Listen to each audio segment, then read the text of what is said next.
आपने बड़ी इंटरेस्टिंग बात की। मतलब आप ट्रस्ट नहीं कर रहे यहाँ पे। इरशाद भट्टी सब बुनियादी तौर पे साबिर शाकिर सब समझ रहे हैं कि ये एक तरह से शायद कोई प्लॉय है, ये चीज़ों को टाइम बाइंग स्कीम है। मुझे नहीं लग रहा। मैंने लोगों से बात की, वो कहते हैं असूली तौर पे पार्टी में उस्मान बुज़दार बहुत अनपॉपुलर हैं और फाइनली मतलब ये बात प्राइम मिनिस्टर ने मतलब देखिए कि इस मौके पर उसकी फैसला हो गया है कि उस्मान बुज़दार से आगे चलना है, उसकी एक रिप्लेसमेंट ढूंढनी। अब रिप्लेसमेंट में मसला है कि कई धड़े हैं। एक तो परवेज़ इलाही साहब है, एक तरफ अलीम खान है, एक सदन पंजाब का धड़ा है। कुछ लोग कहते हैं कि मियाँ असलम इकबाल साहब को होना चाहिए। तो खासे कैंडिडेट्स। देखिए, इस बात पे आने से पहले दो जुमले।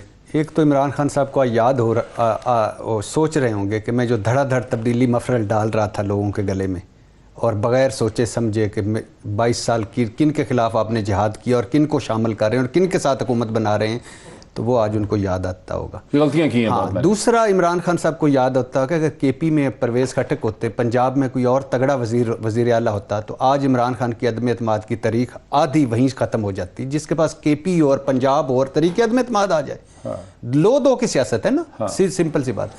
तीसरी बात है कि आपने कहा असूली, क्या असूली? कोई असूल नहीं इस वक्त दोनों धड़ों पर। कोई सियासत, कोई मंतक नहीं, कोई अखलाकियात नहीं। कॉमेडी मिजाइया फिल्में चल रही हैं और अजीबो गरीब ये एक सर्कस लगी हुई है।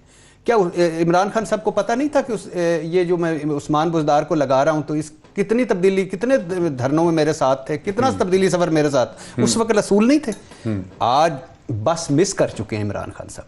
अब वो इमरान आप समझते हैं कि जो इस वक्त सूरत हाल है वो संभल नहीं सकती? नहीं, वो पहले वाली कि अगर ये पंजाब की बेहतरी, अवाम की बेहतरी, मेरे नारों की बेहतरी, मेरे मंशूर की बेहतरी, लोगों की बेहतरी, वो खत्म है। अब इमरान खान साहब सियासत कर रहे हैं इस वक्त। वो इमरान खान साहब की जो सियासत मैं देखता हूं, जैसे नवाज शरीफ साहब की, जैसे जरदारी साहब की, कि जब अपने गर्दन पे आता है तो कुछ भी कुर्बान करने को तैयार हो जाते हैं। ठीक। तो इमरान खान साहब को अगर तरीके अदम एतमाद में 10% भी फायदा हुआ, और जो होना है, ये आपकी बात सच्ची है कि 6 धड़े हैं इस वक्त। हाँ। 6 के वजीर आला हैं। Cheena group, Pervaiz Elahi group, Jahangir Tareen group, Aleem group, Chaudhry Sarwar group, PTI group, Jahangir Khan Tareen के नुमाइंदे हैं। लेकिन उनके में भी अभी तक एक नहीं हुआ कि एक वजीर है। तो अब इमरान खान साहब का वो जो 5 रुकनी कमेटी है, ये कोई इतने बच्चे हैं कि वो कहेंगे कि चलो पहले हम आपकी अदम एतमाद की तारीख नाकाम बनाते हैं, फिर अब आप हमें वज़ारत आला दे देंगे। नहीं, अब इमरान खान साहब बारगेन सीट पे नहीं है, वीक विकेट पे हैं। ठीक है। तो अब वो ये करेंगे। और उस्मान बुज़दार क्या, इमरान खान साहब तो अपने जो सबसे चहेते कोई और भी हैं अगर मरकज में, उनकी भी कुर्बानी दे देंगे। उनको पता चला कि आप ये समझ रहे हैं कि मरकज में जो अदम एतमाद की मूवमेंट है, जो तहरीक है, वो इस मूव से जो इनिशिएटिव लिया है उस्मान बुज़दार को चेंज करने वाला, इससे रुकने वाली नहीं है? नहीं, अब फर्क पड़ेगा अगर सारे मुत्तफिक हो जाएं किसी एक पे। वो परवेज़ इलाही हूं, वो अलीम खान हूं, वो कोई और हो, अगर सारे मुत्तफिक हो जाते हैं तो फर्क पड़ेगा। और अब ये जो इमरान खान साहब कर रहे हैं, ये एक लम्हा नहीं लगा। अभी भी कर सकते हैं, अभी भी करने को तैयार है, मगर उस्मान बुज़दार की कुर्बानी वो अभी भी इसलिए तैयार नहीं, एक खतरा है ना कि उस्मान बुज़दार को अचानक फेंक देंगे तो रिप्लेसमेंट नहीं होगी, झगड़ा हो जाएगा। नहीं, ये रिप्लेसमेंट कैंडिडेट नहीं, वो कह रहे हैं, उनका कहना है कि सारे मिल के बैठो, एक बंदा मुझे दो, वो उस्मान बुज़दार की जगह लगाओ और इसके बदले में मरकज में आके आप तरीके अदम एतमाद। सिंपल सी बात है। तो उनकी तरफ से देर है, जो वो धड़े हैं। इमरान खान साहब की तरफ से कोई देर नहीं है। ये कमेटी को मुट्ठी दिखावा है सिर्फ। इमरान खान साहब अभी भी चेंज करना, अगर वो सारे मुत्तफिक हो जाएं कि मोईद साहब, मैं यही कह रहा हूं, बंदा ये ले। तशरीफ रखते हैं जनाब इरशाद भट्टी साहब, साबिर शाकिर साहब भी मेरे साथ हैं, रज़ा रूमी साहब भी मेरे साथ हैं। इरशाद भट्टी साहब, तहरीक इंसाफ ने एक प्रैक्टिकल इंटरप्रिटेशन की है 63(1)A की।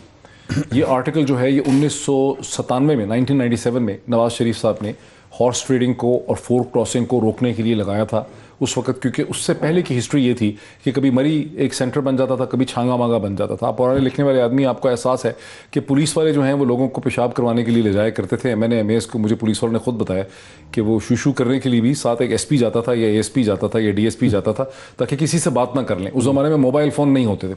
फिर नवाज शरीफ साहब के पास जब पावर आई दोबारा, तो 1997 के मार्च में या अप्रैल में उन्होंने ये 14th अमेंडमेंट लाई, जिसके तहत पार्टी की डिसिप्लिन की अगर कोई खिलाफ वर्जी करेगा तो उसको पार्टी लीडर फायर कर सकता था। बाद में जनरल मुशर्रफ ने इसको वाटर डाउन करने की कोशिश की, फिर ये 18th अमेंडमेंट में ये वापस आ गई। By and large open vote में, जो नो कॉन्फिडेंस वोट है, अभी तक ऐसा नहीं हुआ कि अपनी ही पार्टी के लीडर के खिलाफ किसी ने वोट डाला हो, या मनी बिल में या इसके अंदर। ठीक, अब पीपीपी पीएमएलएन की इंटरप्रिटेशन ये है कि अगर किसी के खिलाफ कार्रवाई होगी, वोट वो पहले डाल दें, फिर 2-3-4 महीने तक कार्रवाई होती रहेगी।